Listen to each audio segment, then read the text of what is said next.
মোটামুটি খালি মাঠে গোল দিতে সবাই পারে। একটু প্রেক্ষাপটটা পেছন থেকে যাই। আগে আওয়াজ ছিল যে বেগম খালেদা জিয়া তিনি গ্রেপ্তার হবেন। তো যেদিন তিনি গ্রেপ্তার হলেন, সারা বাংলাদেশের মানুষ ভাবলো বিএনপির নেতাকর্মীরা রাজপথে নাইমা আউলাই ফেলবে। জামাতের যারা ঊর্ধ্বতন নেতারা ছিলেন তাদের যখন ফাঁসি হলো, তখনও মানুষ মনে করলো রাজপথ উল্টায় ফেলবে জামাত। কিন্তু তখনকার প্রেক্ষাপট পরিস্থিতিতে কোনো কিছুই ঘটল না।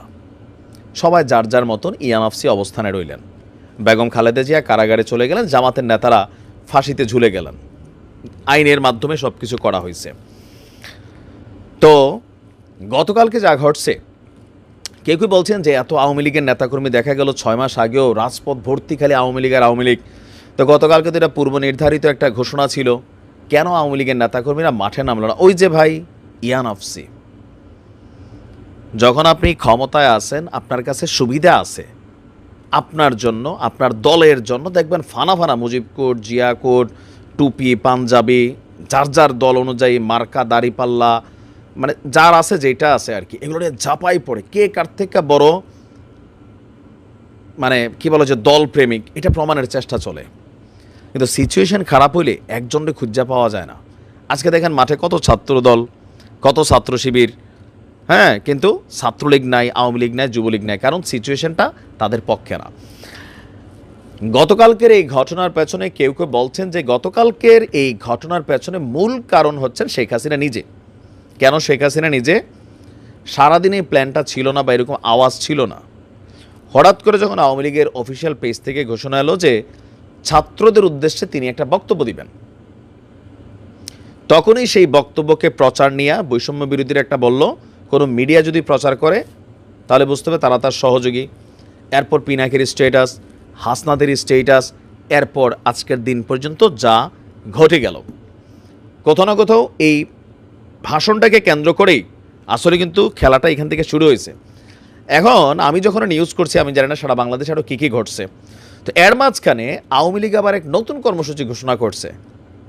এখন এই কর্মসূচি ফেসবুকে বাস্তবায়ন হইতে পারে আমার ধারণা, রাজপথে একজনকেও পাওয়া যাবে না। বিএনপি এবং জামাত এত বছর রাজনীতি করছে সব ফেসবুকে।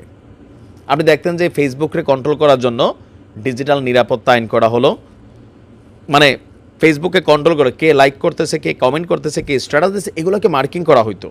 কেউ চাকরি হারাইতো, কেউ আপনার মাইর খাইতো, কেউ পুলিশের ডিবির ফোন যাইতো, এরকম কিন্তু ঘটছে। এখন আওয়ামী লীগের নেতাকর্মীরাও রাজপথের বিপরীতে ফেসবুককে তারা সেফ মনে করতেছে। কেন? কারণ জানে যে এই মুহূর্তে ধরলে রেহাই নাই। তো যাই হোক, কী কর্মসূচি ঘোষণা করছে, যে 32-এ যেই ঘটনা ঘটছে, ধানমন্ডি 32 সারা বাংলাদেশে আওয়ামী লীগের নেতাকর্মীদের উপর, মানে তাদের বাড়িঘরের উপর যে ঘটনা ঘটছে, এগুলোর আপনার মানে হামলার প্রতিবাদে দেশব্যাপী লাগাতার প্রতিবাদ এবং বিক্ষোভ মিছিলের ডাক দিয়েছেন। লিখছে যে এই উগ্রবাদী অপশক্তির নাশকতার বিরুদ্ধে দুর্বার গণ আন্দোলন গড়ে তুলবে কে?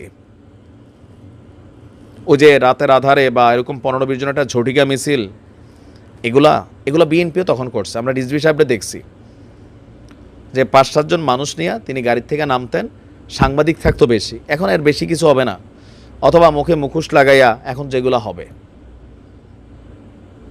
এখন আজকের এই আন্দোলনের ডাকের পরে মাঠে নামবে এই মুহূর্তে আওয়ামী লীগের নেতাকর্মী, দৌড়ের উপর নামতে পারে।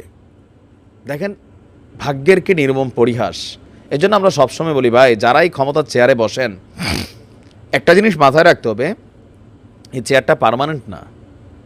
আজকে আপনার হাতে আনলিমিটেড ক্ষমতা আছে, 6 মাস আগে আওয়ামী লীগের এই ক্ষমতাটা ছিল, আজকে দেখেন কি অসহায় অবস্থা। আবার আজকে যাদের হাতে ক্ষমতা আছে, আপনাদের হাতে কিন্তু এই ক্ষমতা থাকবে না, সরে যাবে, ক্ষমতার কামে পিছলাই যাওয়া। হয়তো আবার কখনো কোনো একদিন কোনো এক মোমেন্টে আমার বয়স আর একটু বাইরে যাবে, আমরা হয়তো আবার এগুলো নিয়ে কথা বলবো। ক্ষমতা সামলাই ব্যবহার করেন সবার জন্য। ক্ষমতা আছে, এটা দিয়ে পারলে মানুষের কল্যাণ করেন, উপকার করেন, কিন্তু এটা দিয়া মানুষের ক্ষতি করার চেষ্টা করেন। আছে যা খুশি করে ফেললাম, সব কিছু একটা লিমিটেশন আছে, উপরওয়ালা এটারে সাইজ করে ফেলে। মানুষের মধ্যে কল্পনাতে ঢুকে গেছিল শেখ হাসিনার মৃত্যুর আগে আওয়ামী লীগ সরকারের পতন হবে না, দেখেন সবই হয়েছে। খালেদা জিয়া জীবনে আর রাষ্ট্র ক্ষমতায় আসার কল্পনা করবেন বা তিনি এই দিন দেখবেন কেউ ভাবছে? ভাবে নাই। তিনি এখন ওগুলো দেখছেন, মনে মনে শান্তিও পাচ্ছেন সবাই। কেন? কারণ ওই যে দৃশ্যপটগুলো আগে ছিল, তবে গতকালকে থেকে যা ঘটতেছে এরকম ছিল না। বাট এটা একটা নতুন ট্রেন্ড আসছে, আগামীতে হয়তো আবার এগুলা ঘটবে, তখন আবার দাবি উঠবে ওই যে 2024-25-এ তোমরা করছিলা, তখন কোথায় ছিলাম আপনারা? হ্যাঁ, কথা বলেন এখন আইসা, এরকম হবে। কারণ মানুষ ভালো কিছু মনে রাখুক না রাখুক, উপকার মনে রাখুক না রাখুক, কে আমারে বাস দিছে আর কে আমারে ক্ষতি করছে এটা আজন্ম মনে রাখে, জেনারেশন টু জেনারেশন হিংসা এইভাবে জমা থাকে। তো আজকে আওয়ামী লীগের এই কর্মসূচি আমার ধারণা এটা পালন হবে না। আর এই মুহূর্তে যারা এটা পালন করতে যাবে দেখা যাক কি ঘটে। ভালো থাকুন, আসসালামু আলাইকুম।